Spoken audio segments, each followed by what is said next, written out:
Operation के अंदर 5 अप्रैल को लास्ट डेट थी ट्रेड लाइसेंस की रजिस्ट्रेशन के लिए। फिर भी आज कई जगहों से हमें कॉल आई ये बताने के लिए कि जो सिटीज़न सेवा पोर्टल के ऊपर रजिस्ट्रेशन करनी है उसका अभी भी कई लोगों को शायद पता भी नहीं है और उसकी जानकारी नहीं है। तो मैंने ये मुनासिब समझा कि आप सबको बुला के तो आपके माध्यम से धर्मशाला शहरवासियों को और यहाँ पे जितने भी लोग जो ट्रेड करते हैं, जो किसी भी टाइप का यहाँ पे व्यवसाय करते हैं, चाहे कोई पीजी चला रहा है, कोई सर्विस है या कोई शॉप चला रहा है या कोई होटल चला रहा है, तो सब टाइप की जो बिजनेसेस हैं उन सब को ट्रेड लाइसेंस लेना कॉरपोरेशन से ज़रूरी होता है as per municipal corporation act. अब उसमें बहुत मिनिमल सी फ़ी है। शुरू में यहाँ पे जो 500 रुपये पर ईयर रखी गई थी फ़ी, फिर लोगों की फीडबैक आई और हमने उसको जो 500 रुपये फॉर 5 ईयर्स किया है और टेन्योर भी जो है ट्रेड लाइसेंस का वो 1 साल से बढ़ा के 5 साल किया है। मीनिंग देयर बाय कि लोगों को बार बार रिन्यूअल के लिए हर साल जो है वो परेशान ना होना पड़े।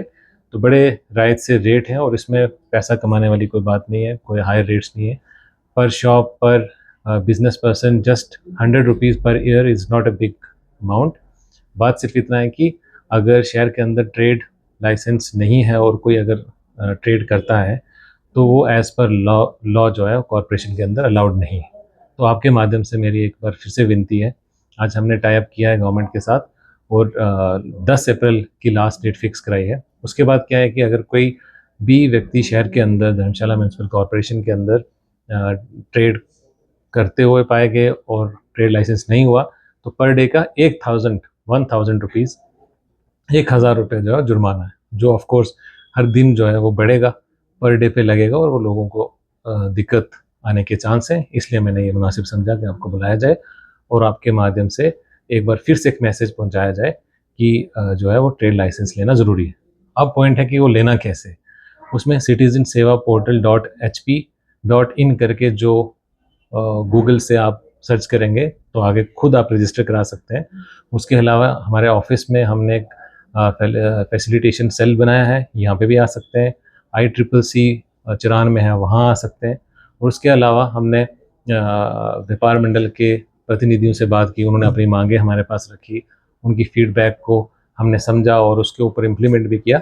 तो सभी बाज़ारों में, चाहे वो मैक्लोडगंज हो, चाहे धाड़ी हो, चाहे सिविल बाज़ार हो, चाहे कचहरी हो, कोतवाली बाज़ार हो, सब में अगर वहाँ पे अगले 3 दिन के लिए 4 दिन के लिए हमें आना पड़ेगा तो वहाँ पे भी आके भी हम रजिस्टर कर सकते हैं। फिर हमने लोकमित्र केंद्रास के जितने भी प्रोफेशनल्स हैं उनको बुला के उनकी भी ट्रेनिंग कराई है कि किस तरीके से सिटीज़न सेवा पोर्टल जो है वो चलाना है।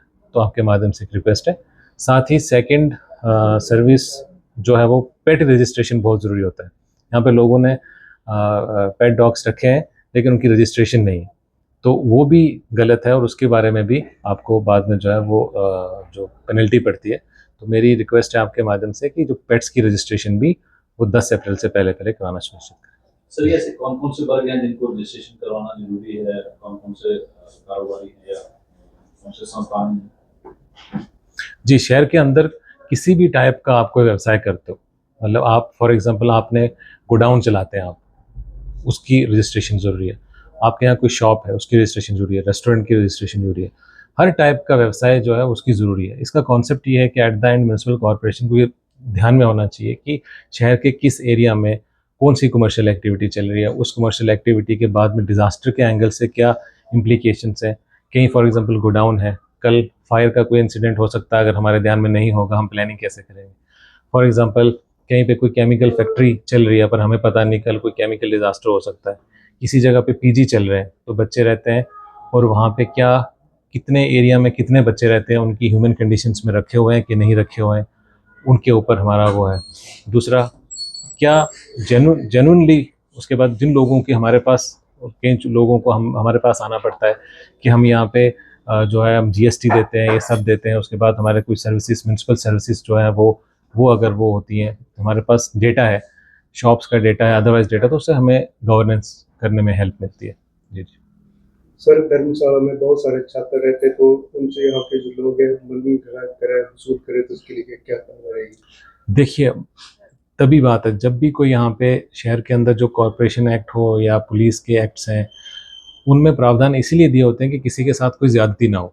पर अनफॉर्चुनेटली क्या है कि उनकी right kind of registration right authority के साथ कराई ही नहीं जाती, वो ध्यान में ही नहीं होते, तो फिर आप उनके ऊपर रेगुलेशन कैसे करोगे। चाहे कोचिंग इंस्टीट्यूट हो, चाहे वो फॉर एग्जांपल कहीं बच्चे आके कहीं पीजी में रह रहे हैं, अब वो कितना जेन्युइनली उनसे रेट ले रहे हैं, नहीं ले रहे हैं, एक्सप्लॉइट कर रहे हैं या फिर जेन्युइन रेट ले रहे हैं। कई लोग अच्छे से चलाते भी हैं, कई लोग नहीं चलाते हैं। तो सब का जब हमारे पास कोई डेटा होगा तो हम उनकी सपोर्ट करेंगे, हम उनको फैसिलिटेट करेंगे। हम उनको, ऐसा नहीं कि हमारा कोई कंट्रोल या उनको तंग करने की कोई मंशा है, पर सबसे पहले सिटी के अंदर डेटा तो होना चाहिए। जैसे सिटी के अंदर कितने स्लॉटर हाउसेस हैं, सिटी के अंदर फॉर एग्जांपल कितने लोग हैं जो वो मीट बेचते हैं। कल वहाँ पे जैसे वो उनका स्लॉटर होता है एनिमल्स का या कुछ, तो उससे जो बायोमेडिकल वेस्ट निकलता है वो प्रॉपर तरीके से डिस्पोज हो रहा है कि नहीं हो रहा। इसका कंट्रोल तब आएगा जब हमें पता चलेगा कम से कम कि कहाँ क्या हो रहा है। और ये तो मैंने आपको कॉन्सेप्ट समझाया, बेसिक ये है कि लॉ की रिक्वायरमेंट है और डेडलाइन है। उसके बाद ये मेरा फर्ज बनता है कि आप सबके माध्यम से जनता को बताया जाए कि 10 अप्रैल के बाद जो है वो पेनल्टी लगेगी। तो इसलिए ज़रूरी है कि हमारे पास 5 दिन बचे हैं। इन 5 दिनों में मैक्सिमम लोग जो है वो हमारे साथ रजिस्टर करें। सर, पेट रजिस्ट्रेशन के क्या चार्जेस हैं और कितना करने रहेगा? पेट रजिस्ट्रेशन के मिनिमम चार्जेस हैं, मैं आपको उसकी डिटेल जो है शेयर कर सकता हूँ, तो देर बाद में शेयर करता हूँ। पर मतलब ऐसा है कि जो भी रजिस्ट्रेशन है हमारी सोच है कि वो रजिस्ट्रेशन जो है वो बार बार ना आना पड़े। जो भी है हम 5 ईयर्स के लिए करेंगे रजिस्ट्रेशन।